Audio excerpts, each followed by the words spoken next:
Hi, I'm Ariana, and I'm a sophomore here at Churchill. I'm here today to talk about mental illness, specifically all of the stuff that comes with mental illnesses like anxiety that feature a big component of anxiety in them.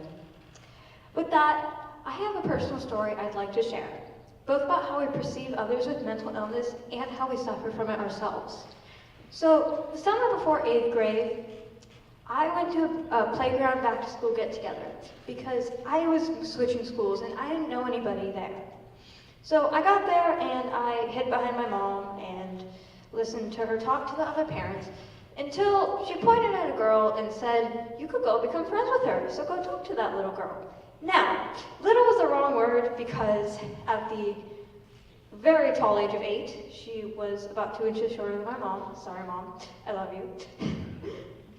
But she was right. We became friends, and we've been best friends since that day for I don't even know how many years at this point. So, yeah. The reason this story is significant to my talk is because she was the first person I knew with a mental illness. Specifically, my friend has generalized anxiety disorder.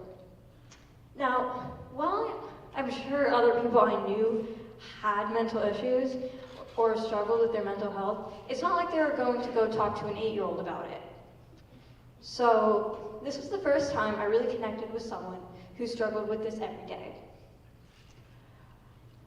I felt it brought us closer together because I found that I could empathize with her struggles. Overall, it gave me a new perspective on what it was like to suffer with your mental health and to have a part of it that wasn't in your control. But before I move on to my side of the story, let me get the clicker works. But before I move on to my side of the story, I'd like to define a few key terms that I will be using going forward. Anxiety is something that I think we've all felt and all known about. Basically, it's a feeling of worry or unease about something that could happen or will happen. Now, anxiety is perfectly normal. I'm sure everyone's felt it before a big test, a deadline, a presentation. But when it's not normal is when it starts ruining or taking over your life. Now, obsessive compulsive disorder is something I haven't talked about yet, but I will talk about it. So, what you need to know about it is that basically it has two major parts, obsessions and compulsions, which is where it gets its name from. Obsessions are intrusive thoughts or ruminations. This is like a little voice in your brain telling you, "Hey, you can't do that," or "Hey, you have to do that," usually without an in-between. Compulsions are your brain's way of negating that little voice in your head, often through things that don't really make sense or have to be completed in a very specific way. One of these compulsions that can be performed is called trichotillomania. I've never really heard anyone talk about trichotillomania, even though I found it's more common than I realized. But if it sounds really weird, you're probably not alone. I think it's really weird. But basically, trichotillomania is compulsive hair pulling.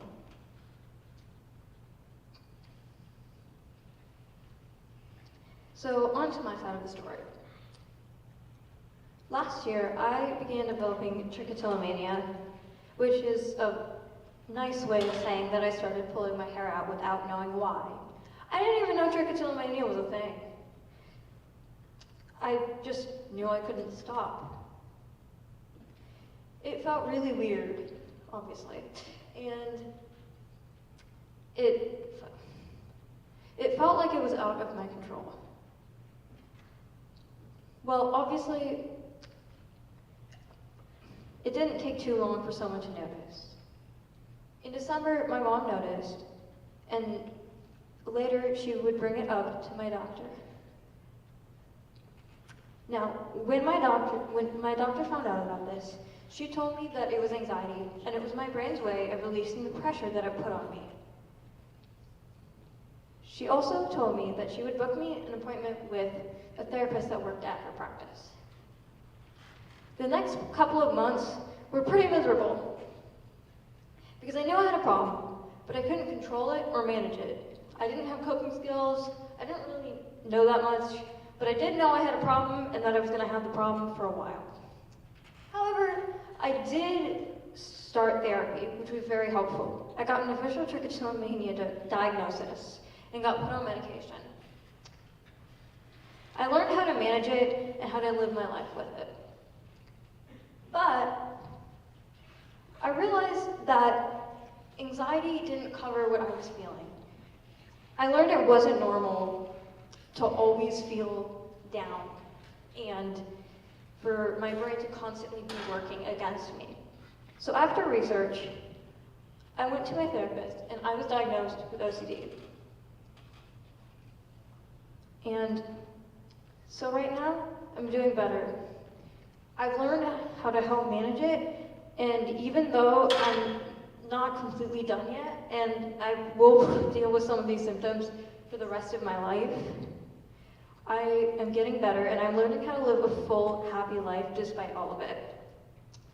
Through therapy and medication, even though the medication tastes absolutely awful, and I can't even drink it with water, it tastes that bad, I'm learning to deal with it, and I feel very hopeful about the way the future will take me. Now, in comparing these two stories, because I have been on both ends,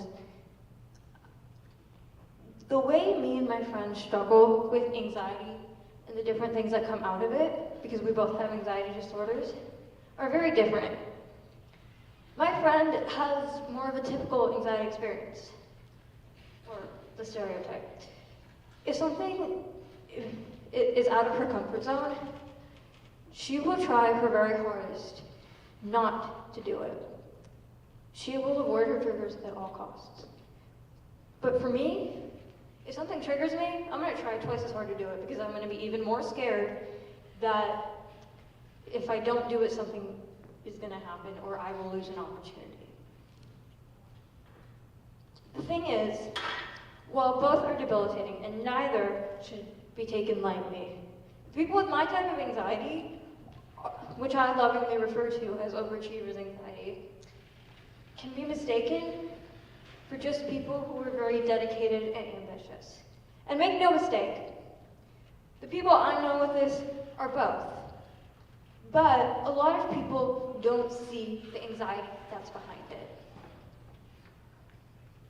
So in me talking about both of us and some of the ways that our anxiety has affected us, I hope that you've learned a little bit about the different forms that mental illness can take.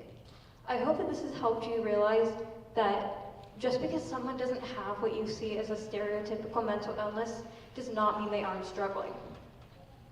Overall, if I had to give advice, I think I would say that if someone you know is going through it, and I've been on that side of it, so I do understand it, just even when it sounds really weird to you and it doesn't make sense, because believe me, it doesn't make sense to us either when we try to explain it to you, believe them and know that they are struggling and be there to support them. I know how bad it hurts to see someone you love going through this, and they don't want you being in pain, but the thing is, they're hurting too, and it is in these times that they need your help more than ever. Thank you.